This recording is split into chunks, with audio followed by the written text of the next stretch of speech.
ঢাকা মহানগর এলাকায় ব্যাটারি চালিত অটোরিকশা চলাচল বন্ধের আদেশের বিরুদ্ধে আবেদন নিয়ে আপিল বিভাগে যাচ্ছে রাষ্ট্রপক্ষ। রোববার ডেপুটি অ্যাটর্নি জেনারেল নূর মোহাম্মদ আজমি বিষয়টি জানিয়েছেন। বলেন, এ সংক্রান্ত আপিল আবেদনের প্রস্তুতি চলছে। এর আগে 19 নভেম্বর ঢাকা মহানগর এলাকায় 3 দিনের মধ্যে ব্যাটারি চালিত অটোরিকশা চলাচল বন্ধের আদেশ দেন বিচারপতি ফাতেমা নজিব ও বিচারপতি মোহাম্মদ মাহমুদুর রাজীব হাইকোর্ট বেঞ্চ। একই সঙ্গে ঢাকা মহানগর এলাকায় ব্যাটারি চালিত রিকশা চলাচল বন্ধে কর্তৃপক্ষের নিষ্ক্রিয়তা কেন বেআইনি হবে না তা জানতে রুল জারি করেছেন আদালত।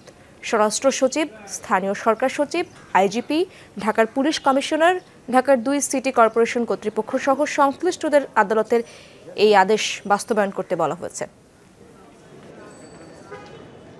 ঢাকা মহানগরীতে ব্যাটারি চালিত রিকশা বন্ধে মহামান্য সুপ্রিম কোর্টের হাইকোর্ট বিভাগ যে নির্দেশনা দিয়েছেন তার বিরুদ্ধে আপিল বিভাগে যাওয়ার সিদ্ধান্ত নিয়েছে রাষ্ট্রপক্ষ।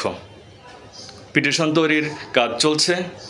আমরা আশা করছি খুব শীঘ্রই আপিল বিভাগে বিষয়টি শুনানি হবে।